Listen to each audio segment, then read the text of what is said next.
بسم الله الرحمن الرحيم. بسم الله والحمد لله والصلاة والسلام على رسول الله. حضور الكرام، كل باسمه وصفته أهلا وسهلا بكم في كل زمان ومكان. أشكركم جميعا بعد شكر الله عز وجل على توفيقي أن أكون في هذا اللقاء، وأقول لكم شكرا لكم على حضوركم واستماعكم وجزاكم الله خيرا. Alhamdulillah, pemirsa yang dimuliakan Allah Subhanahu wa taala. Atas taufik Allah Subhanahu wa taala, insyaallah pada sore hari ini kita akan sama-sama dengarkan kajian bersama dengan Syekh Abdurrahman. Mudah-mudahan semuanya bisa menyimak dengan baik apa yang akan disampaikan oleh beliau. يسعدني أن أكون معكم في هذه الحلقات خلال هذه الفترة من رمضان، من الآن وحتى إن شاء الله بتاريخ 20 رمضان، نحدثكم فيها عن أحاديث الأربعون النووية، فتابعونا وكونوا معنا إن شاء الله كل يوم. Insyaallah mulai hari ini sampai tanggal 20 Ramadan kita akan sama-sama mengkaji hadis arba'in atau penjelasan tentang hadis arba'in mulai saat ini, hari ini sampai tanggal 20 Ramadan. Mudah-mudahan para pemirsa yang ada di rumah senantiasa bisa mengikuti kajian ini, insyaallah bermanfaat untuk kita semuanya. نحن إن شاء الله سنتحدث معكم عن أحد أئمة الإسلام وأعلامهم الذين لهم باع كبير في مجال العلوم الشرعية، وهو الإمام أبي زكريا يحيى بن شرف النووي، أبي زكريا يحيى بن شرف النووي، المتوفى في عام 676 للهجرة. وسيكون حديثنا تحديدا عن كتابه الذي انتفع به خلق كثير في حياته وبعد مماته، كتاب الأربعون النووية إن شاء الله، والذي سنبدأ اليوم إن شاء الله معكم مع الحديث الأول، حديث النيات إن شاء الله. Kita akan berbicara tentang karya-karya seorang imam besar ulama umat Islam, yaitu Abi Zakaria Yahya ibnu Sharaf An-Nawawi yang kita kenal dengan Imam An-Nawawi. Banyak sekali karya yang beliau lahirkan dan ini menjadi rujukan banyak umat Islam. Syekh Imam Nawawi ini meninggal dunia pada tahun 676 Hijriah, dan saat ini insyaallah kita akan membahas salah satu di antara karya-karya beliau dari hadis arba'in, dan pembicaraan kita pada sore hari ini mengenai hadis yang pertama yang ada di dalam kitab karya Syekh Imam Nawawi, kitab Hadisul Arba'in. أولا نبدأ إن شاء الله مع حديث النيات، وهذا الحديث حديث عظيم. كثير من علماء الإسلام يفتتح، من علماء المسلمين المتخصصون في مجال الحديث ومصطلحه، كثير منهم يفتتحون كتبهم التي تتحدث عن الأحاديث، عن أحاديث رسول الله صلى الله عليه وسلم بهذا الحديث، وهو حديث عظيم، وهو من الأحاديث المتواترة، أي التي ثبتت صحتها إن شاء الله، فهي من الأحاديث العظيمة في الإسلام. Hadis yang pertama yang akan kita bahas adalah hadis tentang niat. Hadis ini digunakan oleh banyak ulama menjadi muqaddimah di setiap karya-karya para ulama, terkhusus ulama-ulama hadis dan banyak ulama lainnya. Ketika menulis kitab, maka bab tentang niat ini menjadi rujukan utama, dan hadis ini mutawatir, artinya kesahihannya tidak diragukan lagi. Dan kita sore hari ini insyaallah akan sama-sama mengkaji, mendalami tentang hadis yang berkaitan dengan niat. نص الحديث نذكره أولا، ثم بعد ذلك إن شاء الله نشرح الحديث. عن أمير المؤمنين أبي حفص عمر بن الخطاب رضي الله عنه قال: سمعت رسول الله صلى الله عليه وسلم يقول: إنما الأعمال بالنيات وإنما لكل امرئ ما نوى فمن كانت هجرته إلى الله ورسوله فهجرته إلى الله ورسوله ومن كانت هجرته لدنيا يصيبها أو امرأة ينكحها فهجرته إلى ما هاجر إليه. رواه إمام المحدثين أبو عبد الله محمد بن إسماعيل بن المغيرة ابن بردزبة البخاري وأبي الحجاج وأبي زكريا مسلم بن الحجاج ابن مسلم القشيري النيسابوري. أبي الحسين مسلم بن الحجاج ابن مسلم القشيري النيسابوري في صحيحيهما اللذين هما أصح الكتب المصنفة. Ya, sebelum kita menjelaskan maknanya, maka kita sama-sama barusan telah menyimak bahwasannya saya terjemahkan teks daripada hadis ini. Sesungguhnya semua amal itu tergantung kepada niat. Siapa yang melakukan sesuatu, innamal likulli imri'in ma nawa, ya, tergantung dengan apa yang dia niatkan. Siapa yang bekerja beramal karena Allah dan Rasulnya, maka dia akan mendapatkan pahala, dan apa yang dia kerjakan akan diridhoi oleh Allah dan Rasulnya. Barang siapa yang beramal tapi dengan niat bukan karena Allah, karena perempuan yang ingin dia nikahi selain Allah, maka dia akan mendapatkan selain dari Allah Subhanahu wa taala. Dan ini hadis diriwayatkan oleh Bukhari dan Muslim. هذا الحديث لم يروه إلا عمر بن الخطاب رضي الله عنه، لم يروه من الصحابة إلا عمر بن الخطاب رضي الله عنه، لكنه من الأحاديث المتواترة أي المشهورة بين أهل العلم والفقه المتخصصون في الحديث وفي الفقه وبين المسلمين بشكل عام، وهو حديث عظيم يتكلم على أحد أهم أعمال الإنسان المسلم في حياته، وهي النية، والتي تدخل كما قال الشافعي تدخل في 70 بابا من أبواب الفقه. لذلك هذا حديث عظيم. سنأخذ إن شاء الله بعض ما يرشد إليه الحديث الآن، ونتعلم أيضا بعض التدريبات العملية بعد ذلك إن شاء الله. Hadis ini adalah hadis yang sangat agung, tidak diriwayatkan kecuali oleh Amirul Mukminin Umar Ibnul Khattab. Hadis ini berbicara tentang ilmu, berbicara tentang fikih, berbicara tentang banyak hal. Bahkan Imam Syafi'i mengatakan ada lebih dari 70 pintu ilmu di dalam hadis ini. Artinya hadis ini sungguh merupakan hadis yang agung, dan kita akan mulai mengkaji lebih mendalam tentang hadis ini. في بداية الحديث النبي صلى الله عليه وسلم يوضح لنا مقصوده من الحديث، يقول من الكلام، فيقول إنما الأعمال بالنيات، واستخدم صلى الله عليه وسلم إنما للحصر، نحن كما هو معروف في اللغة العربية أنها أداة حصر إنما، فهو بهذا المعنى يقصد صلى الله عليه وسلم أن كل الأعمال في حياتنا بالنيات، لابد لها من نية، سواء كانت نية صالحة أو غير صالحة. فالنبي صلى الله عليه وسلم جمع بإنما أي كل النيات تدخل في ذلك. Ya, di awal hadis ini Rasulullah Shallallahu Alaihi Wasallam bersabda, Innamal a'malu binniyat. Sesungguhnya semua amalan itu tergantung kepada niatnya.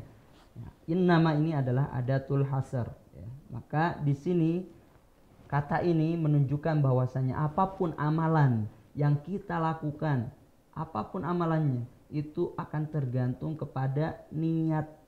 Ya, kalau niatnya baik, maka amalan kita bernilai baik. Innama di sini menegaskan bahwasannya segala amalan apapun itu nilai utamanya tergantung kepada niatnya. إذن كل الأعمال لابد لها من نية، سواء كانت صالحة أو غير ذلك.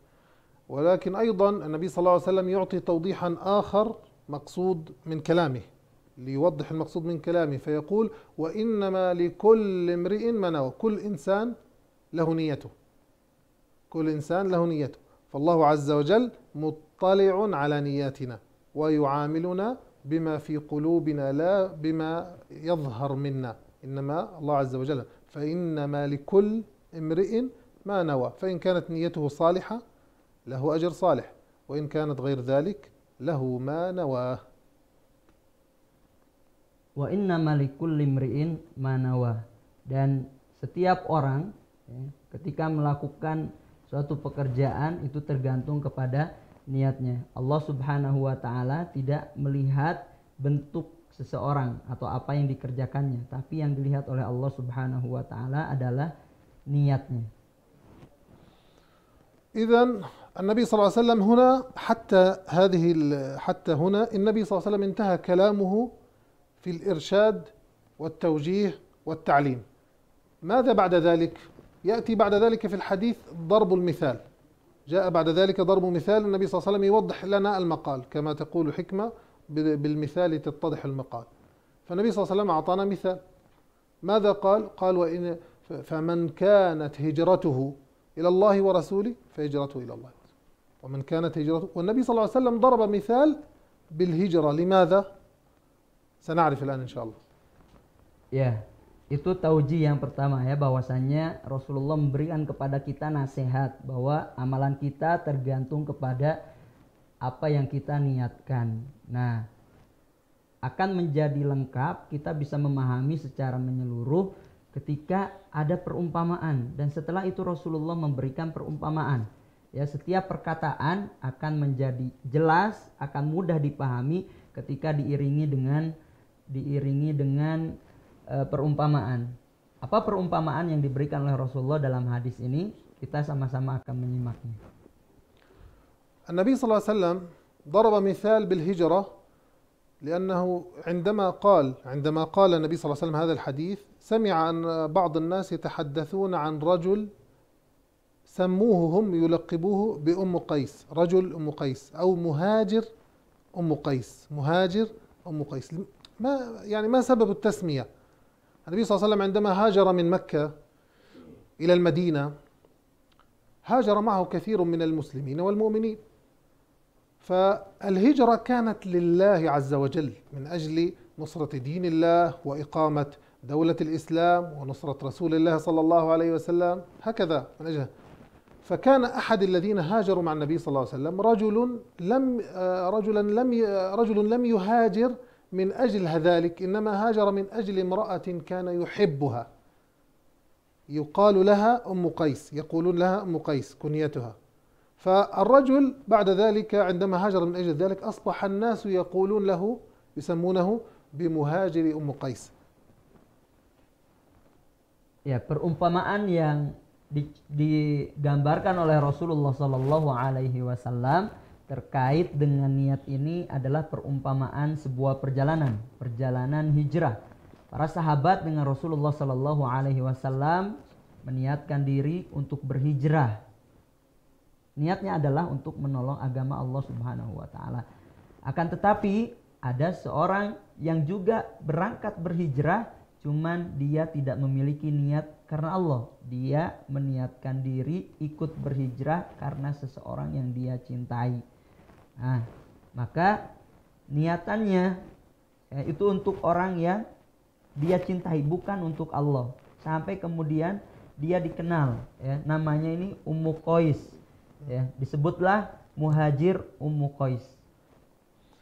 فبعد ذلك النبي صلى الله عليه وسلم عندما وصله الخبر قال هذا الحديث وضرب مثالا بالحادثة التي وقعت بما يحدث معه النبي صلى الله عليه وسلم، فقال فمن كانت هجرته لله ورسوله فهجرته لله ورسوله، ومن كانت هجرته لدنيا يصيبه أي أمر من أمور الدنيا. والنبي صلى الله عليه وسلم جاء بصيغة عموم هنا لدنيا، لم يقل مثلا لزواج لمال لكذا، إنما جعلها عامة يعني صيغة عموم.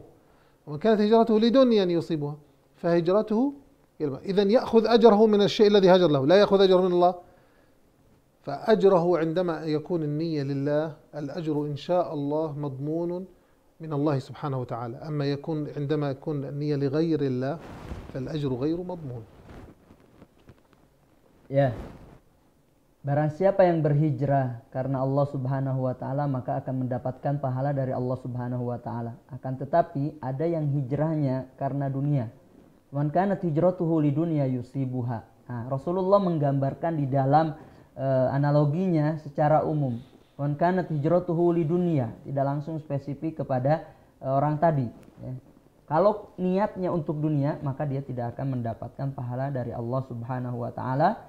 Akan tetapi yang dia dapatkan adalah apa yang dia ingin capai dari nilai-nilai yang bersifat duniawi, bukan nilai-nilai yang bersifat ukhrawi. Au imra'atin yankihuha, atau contoh lainnya perempuan yang dinikahi. Maka niat kita harus murni karena Allah Subhanahu wa taala, bukan hal-hal yang bersifat duniawi. Kalau kemudian kita melakukan amalan niatnya karena Allah, kita dapat pahala. Tapi kalau niatnya selain untuk Allah, maka tidak mendapatkan pahala dari Allah, cuman dia akan mendapatkan apa yang dia cita-citakan. إذن نحن هنا في هذا الحديث دروس كثيرة، كما قال صلى الله عليه وسلم في أحد الحديث أيضا، قال أوتيت جوامع الكلم. أوتيت جوامع الكلم يعني أن النبي صلى الله عليه وسلم ربما يقول حديث صغير ولكن يعطينا ويعلمنا ويعطي دروسا وفوائد عظيمة تكتب في كتب، وهذه من الله، من هبة من الله له صلى الله عليه وسلم.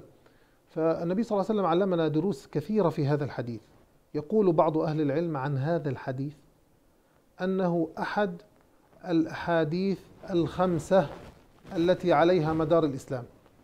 يعني هناك 5 أحاديث في عندنا من الأحاديث النبوية. الإسلام كل الإسلام يعني هم يشمل هذه الأحاديث، شملت وجمعت كل الإسلام، وهذا الحديث واحد من هذه ال5 التي جمعوا الإسلام كله. Setiap kata-kata yang keluar dari lisan Rasulullah Shallallahu Alaihi Wasallam itu memiliki bobot yang luas, ya, bisa dipahami dan bisa dimaknai, bermanfaat untuk banyak hal. Maka di antara keistimewaan Rasulullah adalah Rasulullah diberikan jawami'ul kalim. Satu katanya memiliki makna yang sangat luas, dan hadis ini juga memiliki jawami'ul kalim. Bahkan dinobatkan sebagai satu di antara 5 hadis Rasulullah Shallallahu Alaihi Wasallam yang melingkupi nilai-nilai Islam. Jadi ada 5 hadis. Kalau 5 hadis ini dikumpulkan, maka 5 hadis ini seolah-olah sudah berbicara lengkap tentang Islam. Salah satu di antara 5 hadis ini adalah hadis yang pertama yang berbicara tentang niat.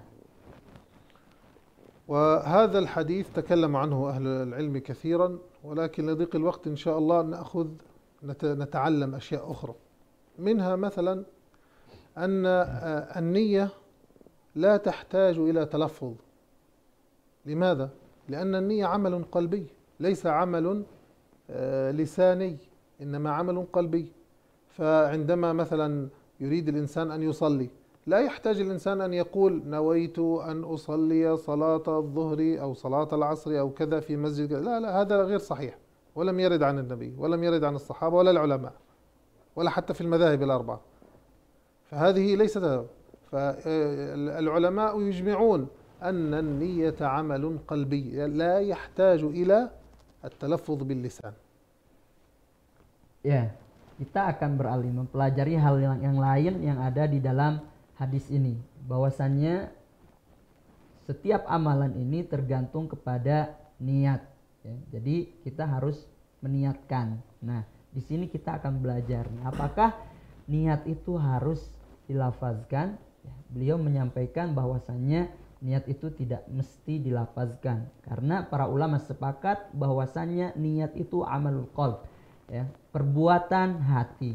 Jadi kita tidak menggunakan lafaz ketika niat tidak masalah, ya, karena niat itu adalah amalan hati kita. أيضا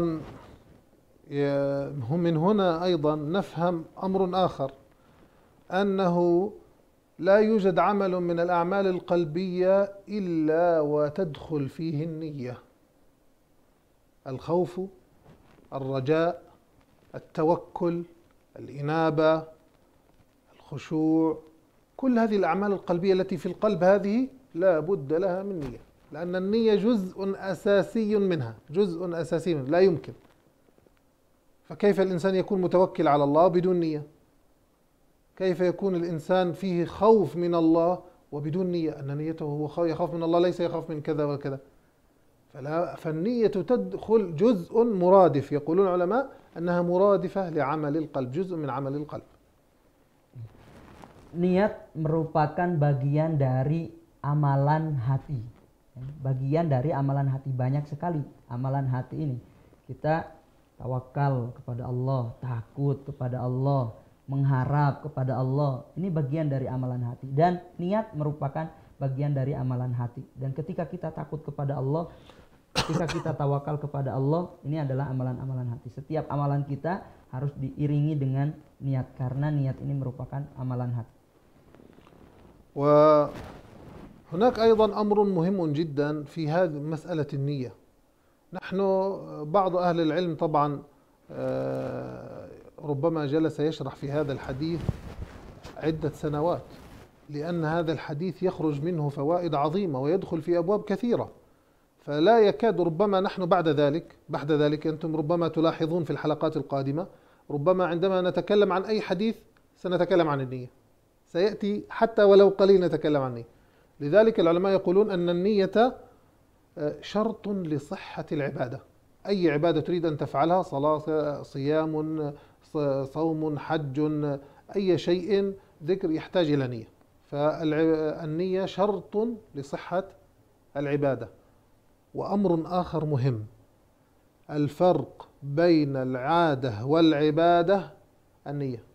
إنسان يفعل شيء روتين كل يوم يفعله، مثلا الصباح يقوم يغتسل، هذا الغسل فقط من أجل ينظف نفسه، هذا الغسل لا يصح أن يدخل به الصلاة. لماذا؟ لأنه فقط غسل يعني نظافة بدون نية طهارة.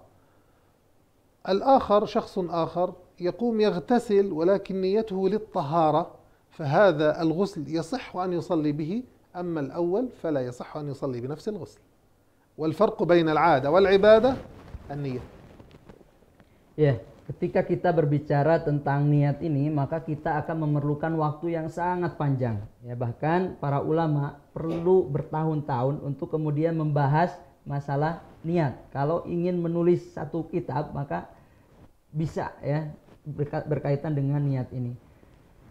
Karena setiap hal yang seandainya nanti kita membahas hadis kedua, hadis ketiga, ya, itu pasti ada bahasan atau yang berkaitan dengan niat.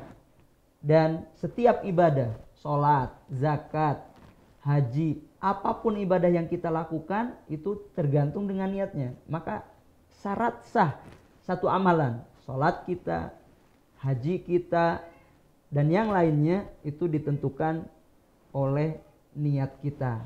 Perlu dicatat nih, ada satu istilah, ada satu kata atau kaidah, ya, ada satu kaidah bahwasannya yang membedakan antara kebiasaan ada dengan ibadah, ya, ibadah dan kebiasaan itu dibedakan dengan niat.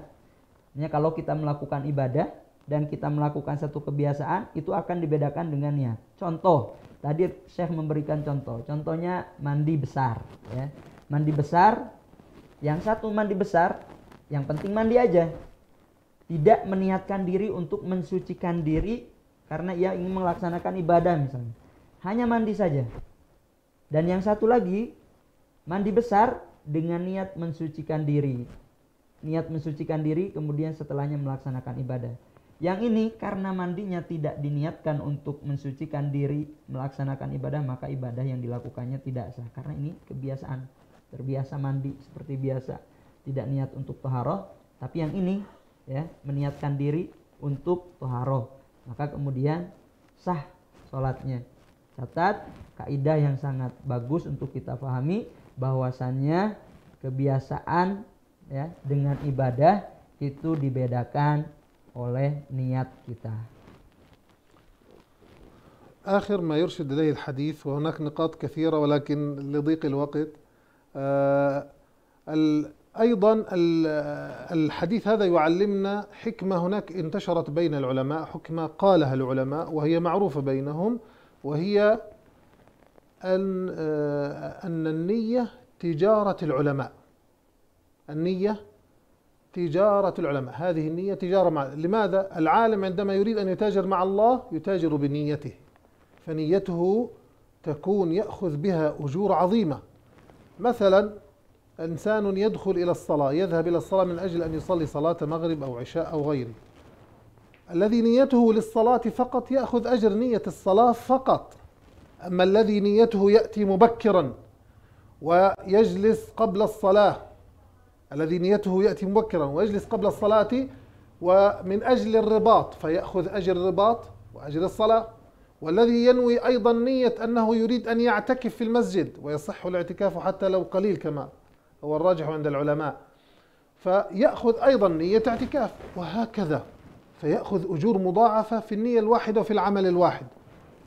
لذلك العلماء يقولون النية تجارة العلماء، وبعض العلماء يقول ماذا؟ وزاد الفقراء. زاد الفقراء أي أن ممكن إنسان فقير ليس شرط له مال كثير، ولكنه بنيته يأخذ أجر عظيم عند الله عز وجل. Ya, niat adalah perniagaan para ulama. Apa maksudnya? Niat perniagaan para ulama. Para ulama memandang pentingnya niat ini, sehingga dengan niat kita bisa mendapatkan pahala yang banyak. Contoh, ketika kita akan berangkat ke masjid, ya, niat berangkat ke masjid, kemudian diam di masjid, niat ribat, kemudian masuk masjid, tinggal di masjid, niat i'tikaf, kemudian sholat, kita melaksanakan sholat, maka satu kali niat dengan bermacam-macam niat kita akan mendapatkan pahala yang banyak. Nah, ini kemudian disebut oleh para ulama bahwasanya niat merupakan perniagaan para ulama, karena dengan niat kita bisa mendapatkan pahala yang banyak, niat yang banyak. Bahkan dikatakan juga bahwasanya niat ini adalah zadul fuqara, bekal bagi orang-orang yang miskin. Harta mungkin nggak punya, tapi bisa mengumpulkan pahala-pahala dengan memperbanyak niat. من التدريبات العملية التي تعيننا على تطبيق النية وأن نعيشها وتصبح جزءا من حياتنا. أولا أن الإنسان عندما يريد أن يقدم على عمل، يريد يفعل أي عمل، يتوقف ولو لحظات، ثواني، يقف يفكر: هل هذا العمل لله؟ هل أنا سأذهب من أجل أمر؟ هل يجدد نيته ويجعلها لله عز وجل؟ فهذه من الأشياء التي تعينه على، وقد تكون فيها صعوبة ولكن مع التعود إن شاء الله تكون سهلة. والأمر الآخر أيضا من هذه التدريبات العملية أيضا أن الإنسان زكاة العلم كما يقول العلماء تعليمه للناس، فيذكر غيره، يأخذ أجر التذكير، وأيضا يعلم غيره التطبيق، وهو يعين نفسه عندما يرى غيره يطبق هو أيضا يستطيع أن يطبق. وهكذا نبدأ نجعل النية جزءا من حياتنا وبرنامجا يمكن أن نطبقه في حياتنا نحن وجميع من يعيش حولنا. Perlu latihan untuk kita bisa menanamkan niat di dalam setiap amalan kehidupan kita. Para pemirsa, yang pertama kita bisa melakukan latihan dengan cara berhenti sejenak sebelum melakukan setiap aktivitas. Kita pastikan kita perbaharui niat kita. Apakah niat kita sudah benar-benar karena Allah? Sejenak kita merenung, apakah niat kita karena Allah atau bukan? Setelah kita yakin bahwa apa yang akan kita lakukan niatnya karena Allah, maka kita kerjakan. Itu salah satu bentuk latihan. Mungkin di awal-awal kita akan merasakan kesulitan ketika kita akan melakukan hal ini. Dan hal yang lain yang harus kita lakukan adalah saling mengingatkan sesama teman kita, sesama keluarga, sanak saudara, bahwasannya niat ini adalah hal yang menentukan akan amalan-amalan kita. Kemudian yang terakhir, kita harus senantiasa merealisasikannya, mengaplikasikannya dalam kehidupan kita sehari-hari, sehingga kemudian niat karena Allah itu menjadi hal yang mendarah daging dalam diri kita. في الأخير أخيرا وليس آخرا تابعونا إن شاء الله وابقوا معنا على تواصل في الحلقات القادمة. أرجو أن تكونوا قد استفدتم من هذه الحلقة فما كان مني من توفيق فهو من الله وما كان مني من خطأ فمني ومن الشيطان والله ورسوله منه براء. شكرا لكم جميعا على حسن استماعكم وتفاعلكم. جزاكم الله خيرا. تقبل الله منا ومنكم صيامكم. كل عام وأنتم بخير. والسلام عليكم ورحمة الله وبركاته. Ya, pemirsa yang dimuliakan Allah Subhanahu wa taala, terakhir ya, ikuti terus kajian dengan Syekh Abdul Rahman, dan insyaallah nanti akan diterjemahkan oleh para asatidz yang ada di Nurul Fikri. Mudah-mudahan kajian ini bermanfaat bagi kita semuanya, dan kita berdoa kepada Allah semoga Allah menerima amal ibadah puasa kita di bulan suci Ramadan ini. Terima kasih atas perhatiannya. Kami ucapkan assalamualaikum warahmatullahi wabarakatuh.